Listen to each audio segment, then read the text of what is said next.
नमस्कार विद्यार्थियों। पिछली कक्षा में हमने प्रश्नावली के बारे में वीडियो जारी किया था। आज हम शेड्यूल अर्थात अनुसूची के बारे में अध्ययन करेंगे, या आज का वीडियो हमारा अनुसूची के ऊपर रहेगा। तो सामाजिक अनुसंधान का प्रमुख पक्ष तथ्यों का संकलन करना है। अनुसंधानकर्ता इन तथ्यों को किन संकलन प्रविधियों से एकत्रित करें, इसके लिए प्रमुखतः दो स्रोत वर्णित हैं: प्राथमिक स्रोत और द्वितीयक स्रोत। प्राथमिक स्रोत के अंतर्गत विषय से संबंधित घटनाओं को स्वयं देखकर व सुनकर अर्थात संबंधित व्यक्तियों से मिलकर तथ्यों का एकत्रीकरण किया जाता है।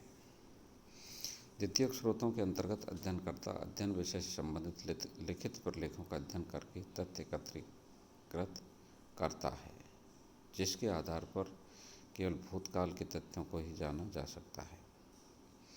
वर्तमान घटनाओं का ज्ञान तो स्वयं निरीक्षण करके तथा संबंधित व्यक्तियों से तथ्य एकत्रित करके ही किया जा सकता है। संबंधित व्यक्तियों से सूचना प्राप्त करने के लिए किसी व्यवस्थित विधि की आवश्यकता होती है, जिससे तथ्य संकलन का कार्य वास्तविक व संक्षिप्त हो। इस उद्देश्य की पूर्ति के लिए जिन उपकरणों का प्रयोग अनुसंधान के क्षेत्र में किया जाता है, उनमें से एक है उपकरण अनुसूची। अनुसूची अनेक प्रश्नों की एक ऐसी लिखित सूची है जिसे अनुसंधानकर्ता अपने अध्ययन विषय की प्रकृति व उद्देश्यों को ध्यान में रखकर तैयार करता है, जिससे कि उन प्रश्नों का उत्तर संबंधित व्यक्तियों से प्राप्त किया जा सके। उसके लिए अध्ययनकर्ता को स्वयं उत्तरदाता के पास जाना पड़ता है और विभिन्न प्रश्नों को पूछकर स्वयं ही उनके उत्तरों का आलेखन करना पड़ता है। इस रूप में अनुसूची साक्षात्कार का एक सरल माध्यम कही जा सकती है। अनुसूची एक ऐसी तथ्य संकलन प्रविधि है जिसमें अवलोकन, साक्षात्कार तथा प्रश्नावली तीनों ही विशेषताओं का समन्वय होता है। कार्ल हाउजर व उसके सहयोगियों ने प्रश्नावली का साक्षात्कार अनुसूची के रूप में प्रयोग किया है। पीवी यंग ने प्रश्नावली तथा अनुसूची दोनों को एक दूसरे का पूरक माना है। वास्तव में अनुसूची द्वारा उत्तरदाताओं से साक्षात्कार के रूप में विभिन्न सूचनाएं प्राप्त की जाती हैं। इस आधार पर अनेक विद्वान इसे एक ऐसी प्रविधि के रूप में देखते हैं जिसका उद्देश्य साक्षात्कार तथा अवलोकन को व्यवस्थित बनाना होता है। इसी अर्थ में अनुसूची को साक्षात्कार अनुसूची भी कहा जाता है।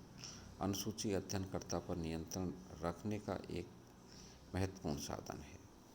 अर्थात चूँकि किसी घटना पर नियंत्रण रख सकना कठिन होता है, इसलिए अनुसूची अध्ययनकर्ता अथवा साक्षात्कारकर्ता के व्यवहारों पर नियंत्रण रखने का सशक्त माध्यम है। अनुसूची की परिभाषा। गुडेम हार्ट के अनुसार अनुसूची प्राय प्रश्नों के एक समूह के लिए उपयोग में लाए जाने वाला नाम है जो एक साक्षात्कारकर्ता द्वारा अन्य व्यक्तियों के आमने सामने की स्थिति में पूछे और भरे जाते हैं। बोगार्ट्स के अनुसार अनुसूची उन तथ्यों को प्राप्त करने की औपचारिक प्रणाली का प्रतिनिधित्व करती है। प्रश्नावली उन तथ्यों को प्राप्त करने की औपचारिक प्रणाली का प्रतिनिधित्व करती है जो वैश्विक रूप में है तथा सरलता से प्रत्यक्ष योग्य हैं। एम.एच. गोपाल के अनुसार अनुसूची एक अर्थ में एक विस्तृत, वर्गीकृत, नियोजित तथा श्रेणीबद्ध पदों की सूची है जिस पर सूचना अपेक्षित है। मैककॉर्मिक के शब्दों में अनुसूची उन प्रश्नों की एक सूची के अतिरिक्त और कुछ नहीं है जिनका उत्तर देना प्राकल्पना की जांच के लिए आवश्यक प्रतीत होता है।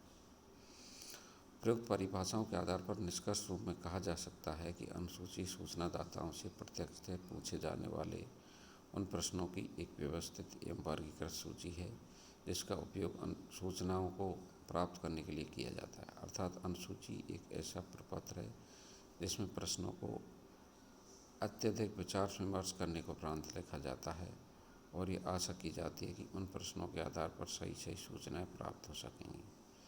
इसके आधार पर अनुसूची की प्रकृति को इसकी निम्नलिखित विशेषताओं के द्वारा स्पष्ट रूप से समझा जा सकता है। Characteristics of schedule. अनुसूची की विशेषताएं। ये प्रश्नों की एक विस्तृत, वर्गीकृत, आयोजित तथा व्यवस्थित सूची होती है जिसका उपयोग स्वयं अध्ययनकर्ता अथवा साक्षात्कारकर्ता द्वारा उत्तरदाता से प्रत्यक्ष संपर्क करके इस प्रकार से किया जाता है कि अध्ययन विषय से संबंधित अधिकाधिक सूचनाएं प्राप्त हो सकें। अनुसूची में अवलोकन के गुण भी समाहित होते हैं, अर्थात अध्ययनकर्ता केवल सूचनाएं ही प्राप्त नहीं करता बल्कि वह स्वयं भी घटनाओं का अवलोकन कर उनकी सत्यता को जानने का प्रयत्न करता है। अनुसूची अध्ययनकर्ता पर नियंत्रण बनाए रखने के लिए एक महत्वपूर्ण प्रविधि है, अर्थात अनुसूची द्वारा किए जाने वाले अवलोकन से अध्ययनकर्ता विषय से पूर्णतः संबद्ध रहता है। पर अनुसूची का प्रयोग अशिक्षित उत्तरदाताओं से सूचना प्राप्त करने के लिए किया जाता है, इसलिए इसे लेकर अध्ययनकर्ता उत्तरदाता के पास जाकर इसे स्वयं भरता है, उसे डाक द्वारा नहीं भेजा जा सकता। इस रूप में यह साक्षात्कार का एक सरल माध्यम है। अनुसूची का प्रयोग छोटे क्षेत्र में किए जाने वाले अध्ययनों के लिए उपयुक्त होता है। छठा है, यह अवलोकन, साक्षात्कार और प्रश्नावली तीनों प्रविधियों का संयोजन है। यह सातवां है, यह एक लेखबद्ध अन्वेषक प्रपत्र है। तो इस प्रकार ये अनुसूची की विशेषताएं हुई। अब इनके उद्देश्यों की हम चर्चा करेंगे। उद्देश्य निम्न प्रकार हैं अनुसूची के। पहला है प्रमाणिक तथा वस्तुनिष्ठ अध्ययन, वैलिड एंड ऑब्जेक्टिव स्टडी। अनुसूची प्रविधि में अनुसंधानकर्ता स्वयं में ही व्यक्तिगत संपर्क स्थापित करके प्रत्यक्ष सूचनादाताओं से सूचनाओं का संकलन करता है। अब ऐसी स्थिति में रहस्यात्मक एवं जटिल प्रश्नों के भी विश्वसनीय व प्रामाणिक उत्तर प्राप्त हो जाते हैं। अनुसूची में प्रत्येक प्रश्न की व्याख्या और उसके सही उत्तर प्राप्त होने का कारण यह है कि उत्तरदाता को प्रश्नों का विभिन्न अर्थ लगाने अथवा उसको पृथक उत्तर देने का समय नहीं मिल पाता, इसलिए वे यथा तथ्य स्पष्टीकरण दे देते हैं। इस रूप में प्रमाणिक व वस्तुनिष्ठ अध्ययन होता है। सूचनादाताओं का व्यवस्थित संकलन, सूचनाओं का व्यवस्थित संकलन, सिस्टमेटिक कलेक्शन ऑफ डेटा। अनुसूची में सभी प्रश्न सोच समझकर व्यवस्थित या क्रमबद्ध रूप में प्रस्तुत किए जाते हैं तथा अनुसंधानकर्ता स्वयं ही तथ्यों का संकलन भी करता है। अतः जो सूचनाएं प्राप्त होती हैं उनमें भी एक व्यवस्था व क्रमबद्धता होती है, जिससे समय आने पर उनके वर्गीकरण व विश्लेषण में भी कठिनाई नहीं होती। इस प्रकार अनुसूची के माध्यम से सूचनाओं का व्यवस्थित संकलन हो जाता है। अनावश्यक संकलन से बचाव, डिस्कार्डिंग अननेसेसरी डेटा।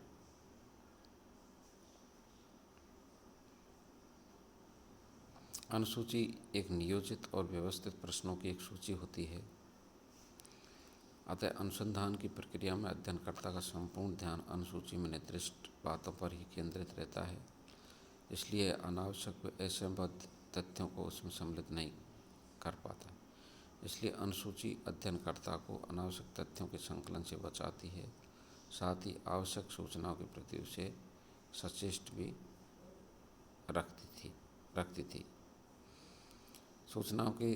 चौथा है सूचनाओं के अपूर्ण संकलन से बचाव, guard against incomplete collection of information. अनुसूची की अनुपस्थिति में अध्ययनकर्ता तथ्यों का संकलन अपनी स्मरण शक्ति के आधार पर करता है। इस कारण अनेक महत्वपूर्ण तथ्य विस्मृत हो जाते हैं, किंतु अनुसूची का उद्देश्य सूचना संकलन की प्रक्रिया को क्रमबद्धता तथा पूर्णता प्रदान करना है, इसलिए ये विस्मृति की स्थिति से अनुसंधानकर्ता को बचाता है, क्योंकि इसमें सभी तथ्य पूर्व में ही व्यवस्थित रूप में लिखित होते हैं। इसी कारण इसे याद दिलाने वाला या मेमोरी टिकर भी कहा जाता है।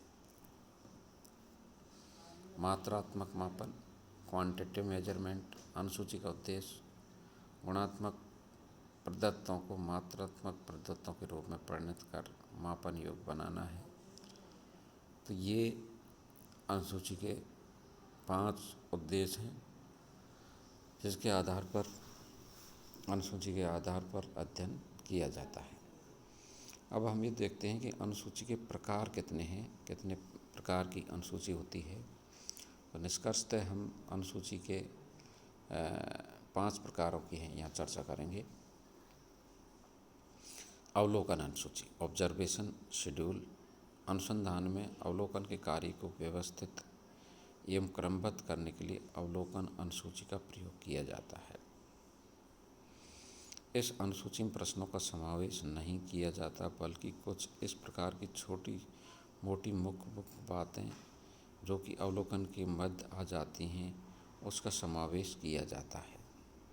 अर्थात इस अनुसूची का उद्देश्य अध्ययन विषय से संबंधित उन पक्षों को स्पष्ट करना होता है जिनके आधार पर अध्ययनकर्ता घटनाओं का स्वयं अवलोकन करके प्रमुख तथ्यों को संकलन कर सके। इस अवलोकन सूची को इसलिए अवलोकन प्रदर्शिका भी कहा जाता है। अध्ययनकर्ता इस अनुसूची को अवलोकन के समय अपने पास रखता है और संबंधित घटनाओं को देखकर अनुसूची को भरता जाता है। इस प्रकार अध्ययन स्थिति का वास्तविक अवलोकन करके उसमें संबंधित तथ्यों को अवलोकन करता भरता जाता है। ये अध्ययनकर्ता को विभिन्न तथ्यों का अध्ययन करने के लिए मार्ग निर्देशित करती है और अवलोकनकर्ता को अध्ययन विषय से दूर नहीं हटने देती। मूल्यांकन अनुसूची, रेटिंग शेड्यूल। इस प्रकार की अनुसूची का प्रयोग सूचनादाताओं की प्रवृत्ति, राय, पसंद तथा अभिरुचियों आदि का मूल्यांकन करने के लिए किया जाता है। विभिन्न सामाजिक घटनाओं तथा समस्याओं का मूल्यांकन करने के लिए भी इस प्रकार की अनुसूची का प्रयोग किया जाता है। इसमें विभिन्न प्रश्नों के उत्तरों के महत्व को संख्या में निर्धारित कर दिया जाता है और उत्तरदाता विभिन्न उत्तरों के क्रमिक महत्व को समझकर उनका उत्तर देता है। इससे घटना के पक्ष अथवा विपक्ष का अध्ययन हो जाता है। उदाहरण के लिए दहेज को निर्मल बनाने वाले कारकों का अध्ययन इस विधि से किया जाता है। असफलता के कारणों के विषय में सूचनादाताओं की पसंद, विचार आदि भी इस विधि से एकत्रित किए जा सकते हैं। प्रलेख अनुसूची, डॉक्यूमेंट शेड्यूल। प्रलेख अनुसूची का प्रयोग प्रलेखों, व्यक्ति इतिहासों तथा अन्य सामग्रियों से प्राप्त प्रदत्तों को अभिलेखित करने के लिए किया जाता है। इस प्रकार की अनुसूची में जिन प्रश्नों को सम्मिलित किया जाता है उनके उत्तर आत्मकथा, डायरी, सरकारी रिकॉर्ड आदि में से खोजकर निकाले जाते हैं। इस प्रकार ये अनुसूची उत्तरदाताओं की सहायता से तथ्यक सामग्री के स्रोतों को जानने का एक सरल माध्यम है। साक्षात्कार अनुसूची चौथी है। साक्षात्कार अनुसूची, इस अनुसूची का प्रयोग किसी विशेष विषय पर कुछ व्यक्तियों का साक्षात्कार करने के लिए किया जाता है। सहायक सूचनाओं की प्राप्ति के लिए एवं संकलित सूचनाओं की परीक्षा के लिए भी ये अनुसूची उपयोगी होती है। सूचनादाताओं से मिलकर प्रश्नों के उत्तर प्राप्त करना ही इस अनुसूची का उद्देश्य होता है। इस प्रकार इस अनुसूची के माध्यम से एकत्रित तथ्य वर्गीकरण व सारणीयन के लिए भी उपयुक्त होते हैं। संस्था सर्वेक्षण अनुसूची, इंस्टीट्यूशन सर्वे शेड्यूल। किसी संस्था से संबंधित समस्याओं को जानने के लिए अथवा किसी संस्था के विशिष्ट पक्ष का अध्ययन करने के लिए इस प्रकार की अनुसूची का प्रयोग किया जाता है। कोई संस्था प्रकृति से जितनी जटिल होगी उसकी अनुसूची का आकार भी उतना ही बड़ा होगा, क्योंकि जटिल तथ्यों के अध्ययन के लिए निर्धारित प्रश्नों की संख्या भी अधिक होगी, तभी उपयोगी सूचनाएं एकत्रित की जा सकेंगी।